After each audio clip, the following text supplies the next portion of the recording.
Qur'an? That's a real tough task. And he said, yeah. He said, I've been working on this for about 16 years, and I'm only through the second surah.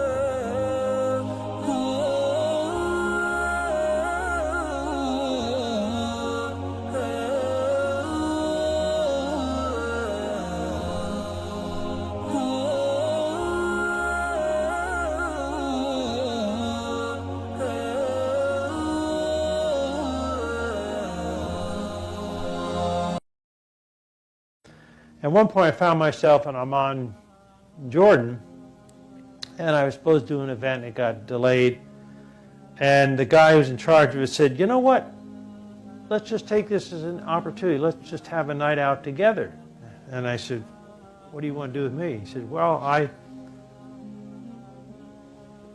spend my day as a radio commentator, but at night I'm a translator. I said, oh, what do you translate? He said, the Qur'an. I said, the Qur'an? That's a real tough task. And he said, yeah. He said, I've been working on this for about 16 years, and I'm only through the second surah. Now, there are 114. Actually, if you get through the second surah, it's not bad, because it's a real long one. It's really, really long. But, 16 years, you start to parse out in terms of a person's life, and he was already 55 at that time. I thought, wow, he's not going to make it. But he said, you know what, it really doesn't matter. Again, he came back with Tabris, and he said, it doesn't matter as long as I get the basmala right. I said, that's only the first one. It comes up, by the way. The basmala, Bismillah ar-Rahman ar-Rahim, comes up 113 times at the beginning of chapters of the Qur'an. There's one that skips and a lot of stories about why, but it doesn't really matter, at least in this context. What matters is every single chapter of this divine book starts out with the same phrase, Bismillah ar-Rahman ar-Rahim. So if you're going to set on yourself as a nighttime chore, as an extra duty, time off for good behavior, or time dedicated as a devout Muslim to doing something, and you say it's translation of the Quran, you better hope that you get the basmala right. So we started out at 9 o'clock at night. We had tea at 4 in the morning. He went to pray and I went to sleep. But 7 hours, and we never got through it. 7 hours on this phrase, Bismillah ar-Rahman ar-Rahim. And I'm going to tell you why we got stuck. By the way, we had no problem with Allah. I mean, everyone has problems. Oh no, Allah has problems with us. No, but when we got thinking about Allah, we said, all right, forget this business about Allah is the Arabic name for God, and God is something else in English, or let's do the Jewish way, G-D. He just said, you know what, it's God. And the real important thing is not the name, but your intention and your orientation, your qibla. He used the Arabic word, qibla, which means it's also for prayer, but it's also your orientation in your heart to God.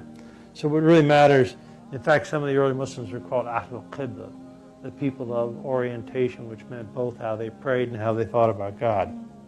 So he said, let's just say God. Okay, that's easy.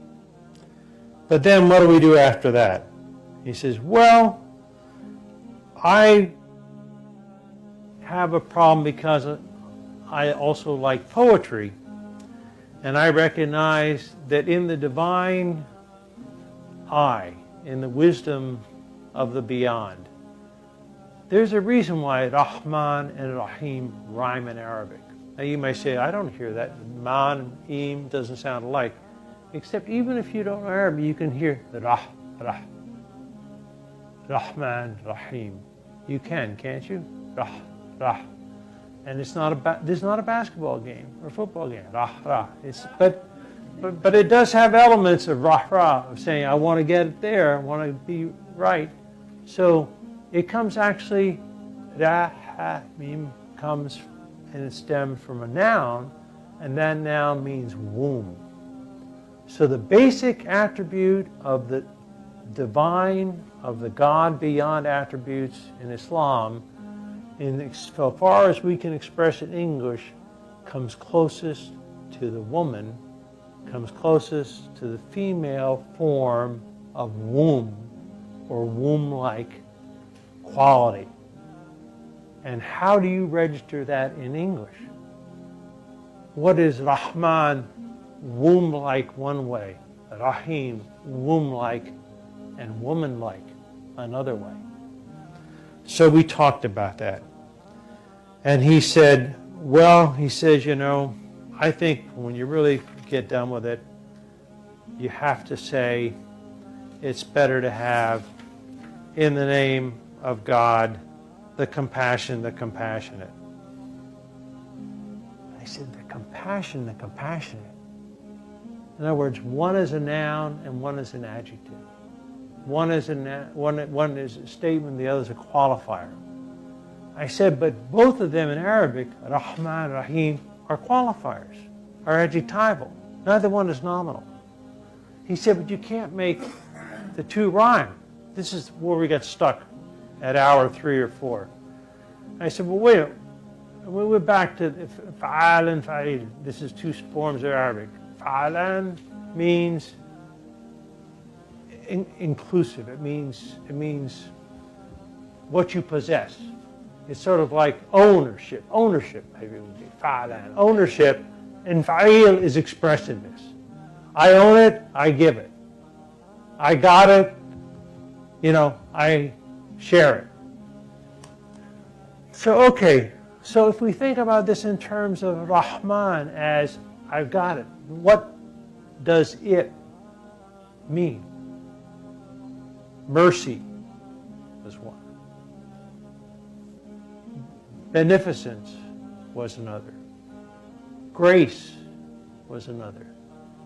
And then we came to compassion. I said, wow, I really like that. I think compassion does it. I think that's stronger, and you all are poets, and you can have your own different and better translations than me or my friend Ibrahim al-Banab. But I finally said, you know, I think compassion, and I really resonate with the idea of Allah or God full of compassion. So Bismillah Rahman. And Rahman, by the way, comes up as a separate, Rahim never does, but Rahman comes up as a separate title for one of the very important, most beautiful chapters in the whole of the Qur'an, Surah Ar-Rahman, which is the echo rhyme that's not a rhyme in that particular surah of the Qur'an. So Rahman is very, very powerful, and you want to give it that power. So to me, full of compassion expresses this ownership or this possession that is the first attribute that's mentioned in the Holy Quran of Allah or God.